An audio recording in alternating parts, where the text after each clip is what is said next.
வணக்கம். இது உங்கள் சிவி ஜோன் சொல்லற எப்படி இருக்கீங்க? இப்போ பார்த்தீங்கன்னா ஒரு பயங்கரமான இன்ஃபர்மேஷன். அதாவது பிக் பாஸ் வந்து திடீர்னு ஒரு அறிவிப்பு வந்து கொடுத்தாரு. பயங்கர ஷாக்கிங்காக இருக்குது.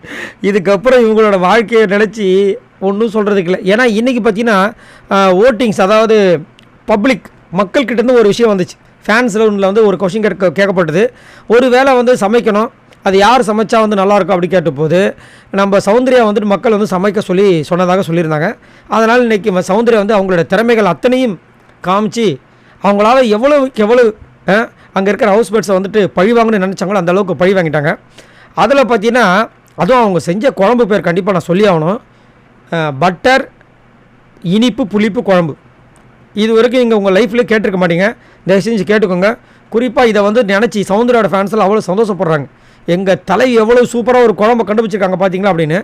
ஆனால் அதை சாப்பிட்டுட்டு எத்தனை பேர் வந்து ரெஸ்ட் ரூமில் உட்காந்துருந்தாங்கன்னு அவங்களுக்கு தான் தெரியும். சரி, அதுக்கப்புறமா இப்போ இதில் என்ன ஒரு காமெடினா, இந்த கொடுமையை அனுபவிக்க முடியாமல் எல்லோரும் கதறிட்டு இருக்காங்க.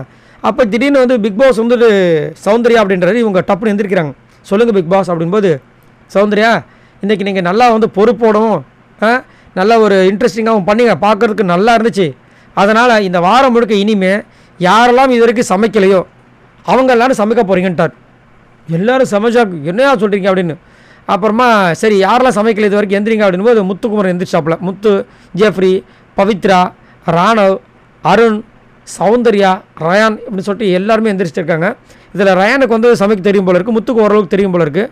சௌந்தர்யா சுத்தம், அதுவும் இன்றைக்கி செஞ்சுட்டாங்க. அருணும் கொஞ்சம் சுத்தம் தான், செய்ய தெரியாது.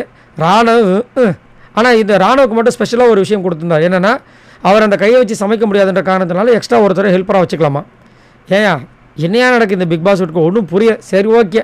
அதுக்கப்புறம் பவித்ரா வந்து நிறைய நேரங்களில் டீ கீ எல்லாம் போட்டிருக்காங்க. பட் இது வரைக்கும் சமைச்சதில்லை பொழுது முழு நேரமாக. ஆனால் இவங்களுக்கு ஹெல்ப்பும் கிடையாது. அதுதான் எங்கள் ட்விஸ்ட்டு. இன்றைக்கி சௌந்தர்யாவுக்கு வந்துட்டு நிறைய பேர் ஹெல்ப் பண்ணுறதுக்கு வந்தாங்க. அதெல்லாம் ஹெல்ப் பண்ணக்கூடாதுன்னு கத்தி அமுச்சு விட்டார் பிக் பாஸ். ஸோ இவங்களுக்குலாம் ஹெல்ப்பே இல்லாமல் சமைக்க போகிறாங்க. இன்னும் என்னென்னலாம் வந்துட்டு சம்பவங்கள் நடக்க போய் தெரியல. ஆனால் இது பிடிச்சிருக்கு போல இருக்குது பிக் பாஸ்க்கு. அதனால் இதை கொடுத்துருக்காரு. ஏன்னா இந்த வாரம் வேறு எதுவும் டாஸ்க் இல்லை, ஃப்ரீஸ் டாஸ்க் மட்டும்தான். அதனால் சரி, நீங்கள் உங்களோட கருத்துக்களை சொல்லுங்கள். இதில் யார் சூப்பராக சமைப்பாங்கன்னு நினைக்கிறீங்க? எல்லாருமே கொஞ்சம் அப்படி இப்படி தான். எனக்கு தெரிஞ்சு கண்டிப்பாக பவித்ரா சமையாக பண்ணுவாங்க, முத்துக்குமரன் பண்ணுவாப்பில், வேறு யார் ரயானுக்கு தெரியும் போல இருக்குது. மற்றபடி எல்லாம் மொக்க வாங்குவாங்கன்னு நினைக்கிறேன். மறக்காமல் கமெண்ட்ஸ் பண்ணுங்கள். நீங்கள் யாரோட ஃபேமிலிக்காக வெயிட் பண்ணிட்டு இருக்கீங்க? மறக்காமல் கமெண்ட்ஸ் பண்ணுங்கள். பாய் நண்பர்களே.